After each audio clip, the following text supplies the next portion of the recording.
अस्सलाम वालेकुम जी। सबसे पहले मैं आप लोगों का बहुत ज़्यादा शुक्रिया अदा करना चाहती हूँ जिस तरह कमेंट्स में आप मेरी हौसला अफजाई करते हैं और मेरी रेसिपीज़ को पसंद करते हैं। आज मैं बनाने लगी हूँ अपनी फेवरेट बहुत ही मज़े की सब्ज़ी। मैं आज बनाऊँगी भिंडी बहुत इजी तरीके के साथ, और इस दुआ के साथ इसको स्टार्ट करते हैं कि आप जहाँ रहें हंसते रहें और हंसाते रहें। तो चलिए इसे बनाना स्टार्ट करते हैं। ये मज़ेदार सी भिंडियाँ बनाने के लिए सबसे पहले मैंने आधा किलो की जितनी भिंडियाँ ले ली और इसको आगे और पीछे से जो इसके डंडल से होते हैं वो काट लिए, और एक भिंडी के मैंने 2 हिस्से कर लिए।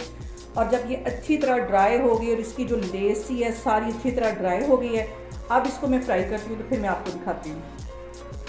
सबसे पहले कढ़ाई के अंदर आधा कप के जितना मैं कुकिंग ऑयल डाल दूँगी। ज़्यादा ऑयल में इसको मैं फ्राई नहीं करूँगी, क्योंकि ज़्यादा ऑयल में अगर हम फ्राई करते हैं भिंडियाँ तो वो हमारे जलन करती हैं। अभी मैं इसको फ्राई करने लगी हूँ, और भिंडियों को ज़्यादा काला नहीं करना। 3-4 मिनट के लिए इसका कलर चेंज हो जाएगा तो फिर इसको मैं बाहर निकाल लूँगी। भिंडियों को हल्का सा फ्राई करने से इसका जो टेस्ट है वो बहुत ज़्यादा बढ़ जाता है, और इसमें लेस भी नहीं आती। 3-4 मिनट इसको मैं इसी तरह फ्राई करूँगी तो फिर मैं इसको बाहर निकाल लूँगी। और यहाँ पे भिंडियों को फ्राई करते हुए सबसे जो अहम बात वो ये कि आपने मेरी रेसिपीज़ बनाते वक्त घबराना नहीं है। बिना स्किप किए हुए आप मेरी वीडियोस देखें, इंशाल्लाह ताला आपकी चीज़ें भी ऐसी बनेगी। और यहाँ पे देखें जी, भिंडियों को फ्राई करते हुए मुझे तकरीबन 5 से 6 मिनट हो गए। इतना ही इसको फ्राई करना है, इसको काला नहीं होने देना। इसको मैं एक प्लेट में बाहर निकालती हूँ तो फिर मैं आपको दिखाती हूँ।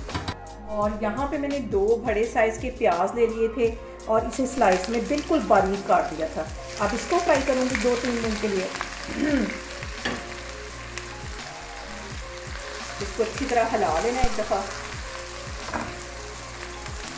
इसके साथ ही आधा टेबल स्पून के करीब इसमें मैं लहसुन और अदरक का पेस्ट डाल दूँगी।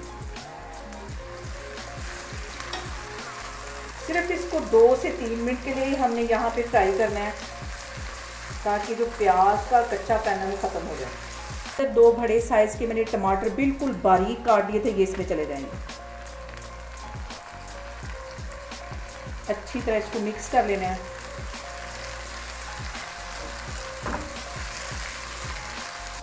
इस पॉइंट पे आके इसके अंदर मैं कुछ मसाले ऐड कर दूंगी। 1 टीस्पून के करीब इसमें मैं नमक का डालने लगी हूँ। आप अपने टेस्ट के मुताबिक कम या ज़्यादा कर सकते हैं। और आधा टीस्पून के करीब इसमें मैं कुटी हुई काली मिर्च डाल दूँगी, और 1 टीस्पून भर के कूटा हुआ सूखा धनिया डाल दूँगी। सूखा धनिया भिंडी में डालने से इसका जो टेस्ट है वो बहुत ज़्यादा बढ़ जाता है। और आधा टीस्पून से थोड़ा सा ज़्यादा ये मैं गरम मसाला डाल दूँगी। इसको मिक्स कर लेना है। आग मैंने यहाँ बिल्कुल स्लो कर दी है, जैसे कि हम चावलों को दम देते हैं इतनी हल्की मैंने आग यहाँ पे की हुई है। 1 टीस्पून इसमें मैं अब हल्दी का डाल दूँगी।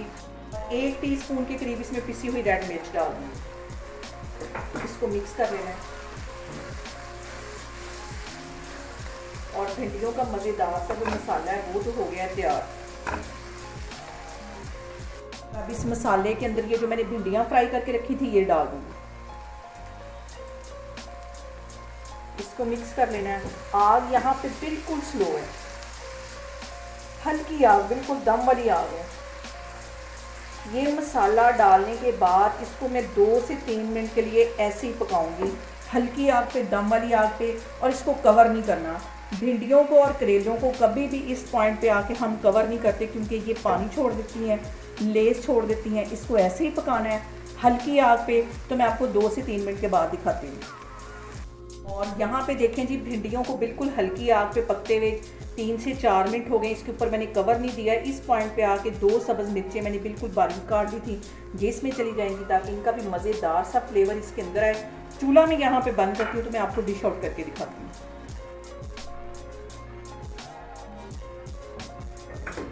और यहाँ पे देखें जी, मज़ेदार सी हमारी भिंडी बन के तैयार हो गई है। बहुत टेस्टी बनती है। आप इसे मेरे तरीके से बनाएं और मुझे कमेंट्स में बताएं कि आपको मेरी रेसिपीज़ कैसी लगती हैं। और मेरी वीडियोस को ज़्यादा से ज़्यादा शेयर करें और मुझे सब्सक्राइब करें, और अपना बहुत सारा ख्याल रखें। इंशाल्लाह ताला मैं एक और वीडियो में आपके सामने आऊँगी। अल्लाह हाफिज़।